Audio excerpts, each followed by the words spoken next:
बिस्मिल्लाहिर्रहमानिर्रहीम। आज का हमारा 9th क्लास का लेक्चर है level of organisation. Level of organisation में हम एक इंफराद बनाते हैं। कैसे बनता है? सबसे पहले क्या होते हैं? एलिमेंट्स होते हैं। एलिमेंट्स मिलके एटॉमिक और सब एटॉमिक लेवल बनाते हैं, और एटम मिलके क्या बनाते हैं? मॉलिक्यूल्स बनाते हैं, और मॉलिक्यूल्स मिलके क्या बनाते हैं? आपके सेल बनाते हैं। इसी तरह जब सेल मिलते हैं तो क्या बनता है? टिश्यूज बनते हैं, और टिश्यूज जब मिलते हैं वो क्या बनाते हैं? आपके आर्गान बनाते हैं, और आर्गान मिलके आपके क्या बनाते हैं? आर्गान सिस्टम बनाते हैं, और आर्गान सिस्टम मिलके एक इंडिविजुअल, एक अफराद बनाते हैं। ठीक हो गया?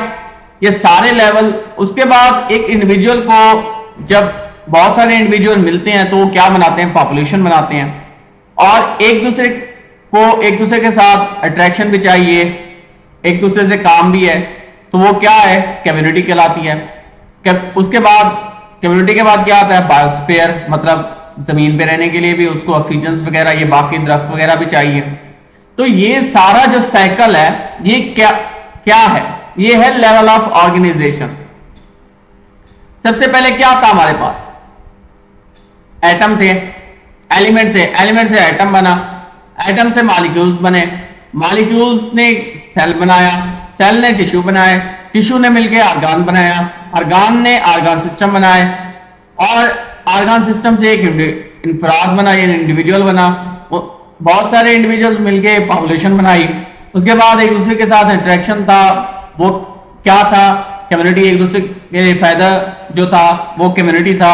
उसके बाद उनको रहने के लिए जगह चाहिए, बायोस्फीयर, यानी उनको कौन सी जगह चाहिए?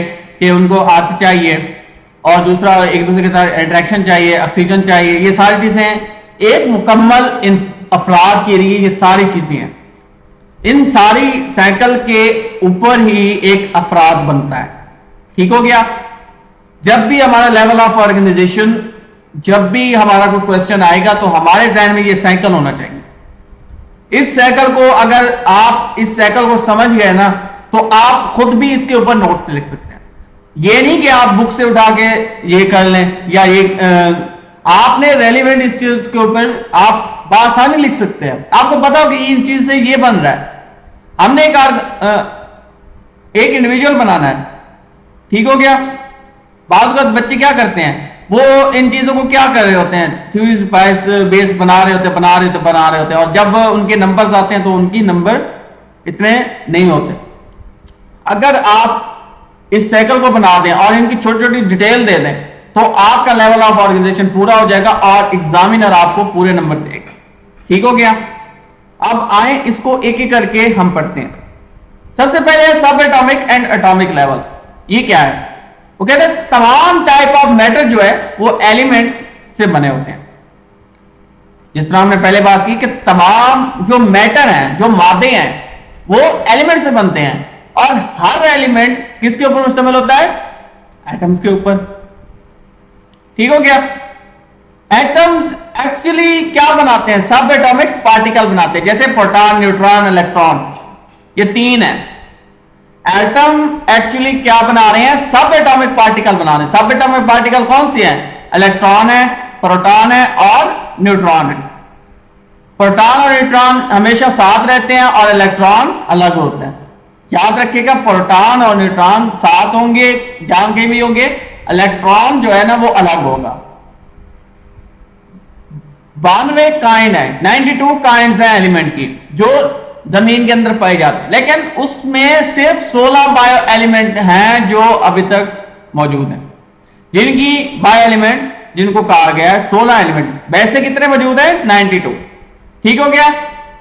सब एटॉमिक एटॉमिक लेवल का पता चल गया कि एटॉमिक लेवल तमाम टाइप के मैटर क्या बनाते हैं? एक तो एलिमेंट बनाते हैं, और हर एलिमेंट के अंदर क्या होता है? सिंगल काइंड ऑफ एटम होता है, और एटम एक्चुअली क्या बनाता है? सब एटॉमिक पार्टिकल बनाता है। और सब एटॉमिक पार्टिकल कौन से होते हैं?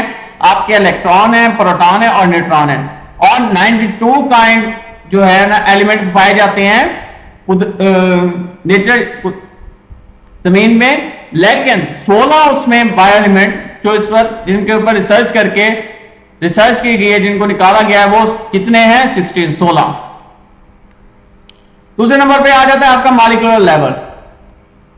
जानदारों में बायो एलिमेंट जो है वो नहीं होते हैं, अमूमन जो है वो जुड़े हुए नहीं होते हैं, इनको जोड़ा जाता है। मॉलिक्यूल्स जुड़े हुए नहीं होते। ऑर्गेनिज्म्स के एक जानदार में मॉलिक्यूल जुड़े हुए नहीं होते, जोड़ा जाता है। किसके? आयनिक और कोवलेंट बॉन्ड के जरिए। ठीक हो गया।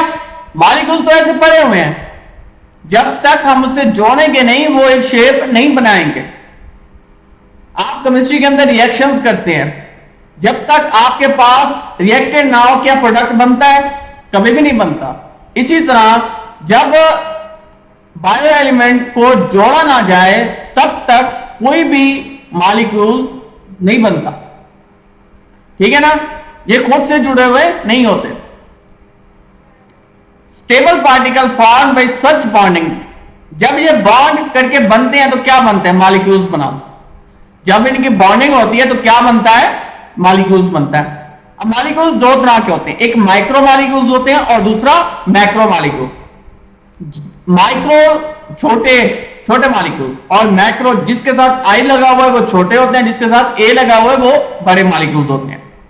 Micro molecule low molecular weight होता है, इनका मॉलिक्यूलर वेट लो होगा क्योंकि ये छोटे हैं, जैसे ग्लूकोज है, वाटर है।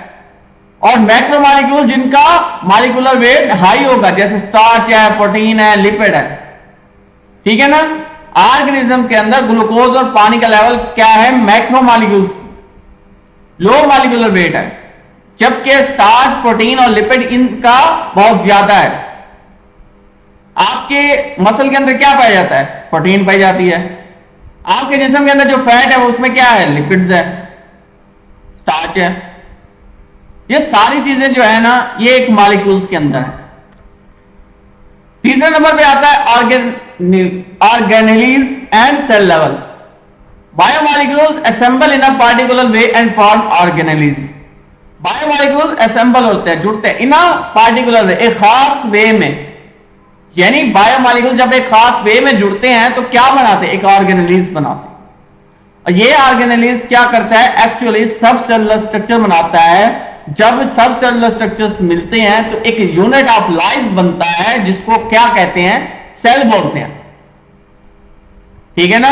मेरी बात समझ आई कि ऑर्गेनेलीज एक्चुअली क्या है? सब सेलुलर स्ट्रक्चर है। जब ये जुड़ते हैं सब सेलुलर स्ट्रक्चर तो एक लाइफ, यूनिट ऑफ लाइफ बनता है। यूनिट ऑफ लाइफ क्या है? सेल है आपका। सेल क्या है? बेसिकली यूनिट ऑफ लाइफ है। Each type of organelles is specialized to perform a specific function. Her organelles की अक़साम खास फंक्शन परफॉर्म करती है। हर एक का अपना फंक्शन है, हर एक का अपना काम है।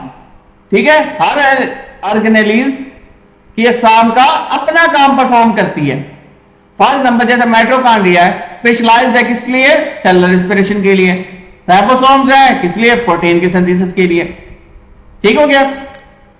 उसके बाद चौथे नंबर पे आता है हमारे पास टिश्यू लेवल। अब टिश्यू लेवल, टिश्यू कैसे होते हैं?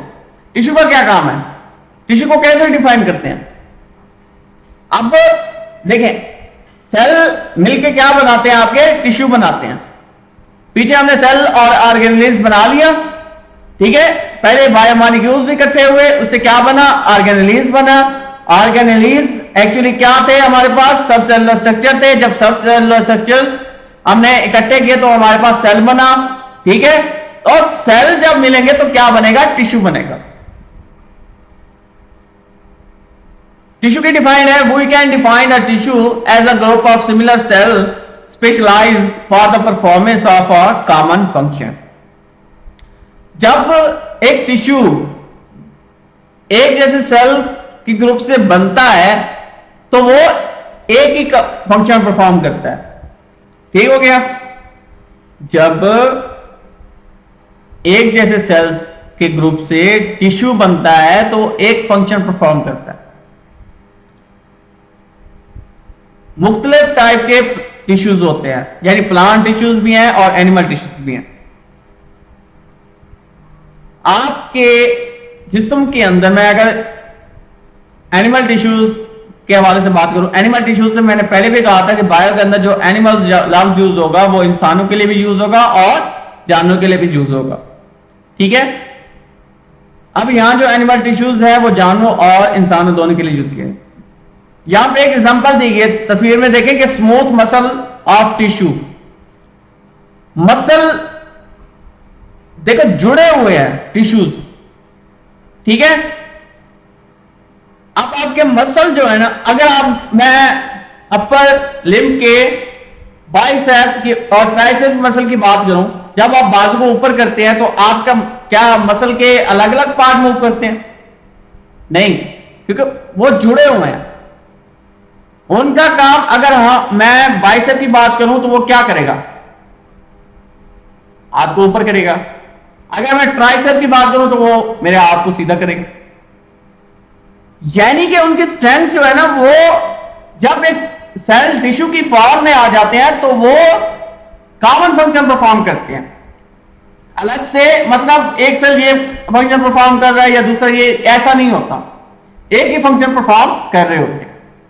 जिस तरह मैंने तस्वीर में भी दी है example smooth muscle of tissue की। अब टिश्यू मिलके क्या बनाते हैं? हमारा आर्गान बनाते हैं। ठीक है, और आर्गान मिलके आर्गान सिस्टम बनाता है। पहले हम आर्गान के बारे में पढ़ते हैं। Higher multicellular organism more than one type of tissue having related function are organized together and make a unit called organ. High level multicellular organism यानी मोर देन वन टाइप, एक से ज्यादा जो टिश्यूज हैं रिलेट करते हैं, function are organise together and make a unit, एक unit बनाते हैं, इकट्ठे होकर एक यूनिट बनाते हैं। वो क्या बनता है? ऑर्गान। मैंने आपको पहले बताया कि टिश्यू मिलकर क्या बनाते हैं? ऑर्गान बनाते हैं। जब एक से ज्यादा टिश्यू मिलेंगे, ऑर्गेनाइज्ड होंगे एक साथ टुगेदर, क्या बनेगा? यूनिट बनेगा। और यूनिट को क्या बोलते हैं? हम ऑर्गान बोलते हैं। इसकी एग्जांपल क्या है?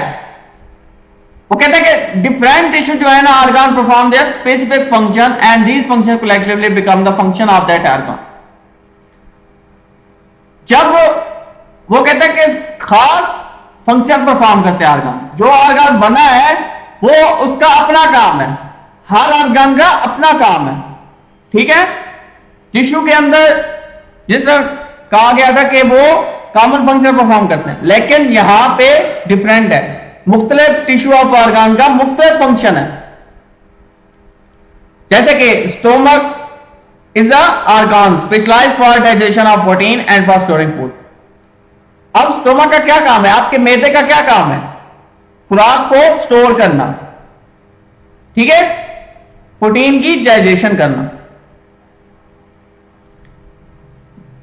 आगे ऑर्गन सिस्टम लेवल की define, different organ perform related function as are organised together in the form of organ system. Organ system की शक्ल में जब ऑर्गन, मुख्तलिफ ऑर्गन रिलेट होते हैं, उनका काम क्या होता है? एक होता है। ठीक है, वहां पे सिर्फ एक ऑर्गन की बात की गई है। यहां जो ऑर्गन सिस्टम लेवल है, यहां पे रिलेट कर दिया गया है। मुकम्मल एक ए लेवल से लेके जेड लेवल तक जितना भी काम है वो ऑर्गन सिस्टम लेवल करेगा। उसके अंदर सिर्फ एक स्पेसिफिक ऑर्गन की बात की कि स्टोमक क्या कर रहा है? प्रोटीन की डाइजेशन कर रहा है और फूड की स्टोरेज कर रहा है, बस। जब हम ऑर्गन सिस्टम लेवल के अंदर बात करेंगे तो digestive system organ system that carry out a process. Major organ क्या है? फ्रेमवर्क। आप खुराक खाएंगे कहां से? ओरल कैविटी, मुंह से। कहां जाएगी? स्टोमक के अंदर, मैदे के अंदर। मैदे से कहां जाएगी? आपकी छोटी आंत के अंदर, यानी स्मॉल इंटेस्टाइन। स्मॉल इंटेस्टाइन में डाइजेस्ट होने के बाद कहां जाएगी? आपकी लार्ज इंटेस्टाइन, बड़ी आंत में। बड़ी आंत से क्या होगा? लीवर क्या करेगा? लीवर, आप जितने भी आप खुराक खाएंगे उसके अंदर प्रोटीन है, लिपिड है, स्टार्च है, ग्लूकोज है, जो चीज भी है वो लिपिड लीवर अपनी तरफ कर लेगा। और पैंक्रियास क्या करेगा? इंसुलिन रिलीज करेगा। अगर ग्लूकोज का लेवल ज्यादा है तो वो ब्लड से निकाल लेगा। तो ये एक मुकम्मल फ्रेमवर्क है एक ऑर्गन सिस्टम का। यानी आपकी खुराक खाने से और आपके जो वेस्ट मटेरियल निकलने तक सारा मेथड जो है वो एक आर्गान सिस्टम के अंदर आ रहा है, एक मुकम्मल सिस्टम है कि आप मुंह से खा रहे हैं, आपके मैदे में जा रहा है, मैदे से छोटी आंत में जा रहा है, छोटी आंत से आपके खाना जो है ना वो बड़ी आंत में जा रहा है, उस बड़ी आंत में जाने से पहले आपके लीवर के अंदर, लीवर क्या कर रहा होता है, आपके प्रोटीन डाइजेशन, जो जो आपके कार्बोहाइड्रेट हैं, जितनी भी चीजें हैं वो लीवर अपनी तरफ ले रहा होता है। और लीवर का क्या काम है, लीवर वो फिर पूरी जिस्म के अंदर प्रोटीन होगी, लिपिड होगी, स्टार्च होगी, कार्बोहाइड्रेट होगी, ये सारी चीजें डिस्ट्रीब्यूट कर रहा होता है। और पैंक्रियाज क्या कर रहा होता है, इंसुलिन खारिज कर रहा होता है। इंसुलिन क्यों खारिज कर रहा होता है, इसलिए खारिज कर रहा होता है कि आपके बॉडी के अंदर जो ग्लूकोज लेवल है उसको कम करते हैं। लीवर का दूसरा काम क्या है, लीवर के साथ क्या होता है, कार्बोहाइड्रेट होता है। जो डक्ट पैंक्रियाज से आ रही है वही नाली जो है आपके लीवर से आ रही है। लीवर मतलब लीवर के एंड पार्ट एक होता है, दो पार्ट है लीवर के।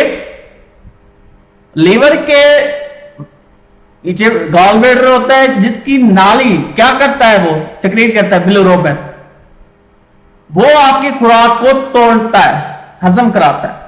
जब ये दोनों नाली आपके स्टोमक के आगे एक ओपनिंग होती है, उसको क्या बोलते हैं, स्टोमक। स्टोमक तो एक क्या है, स्टोरेज है।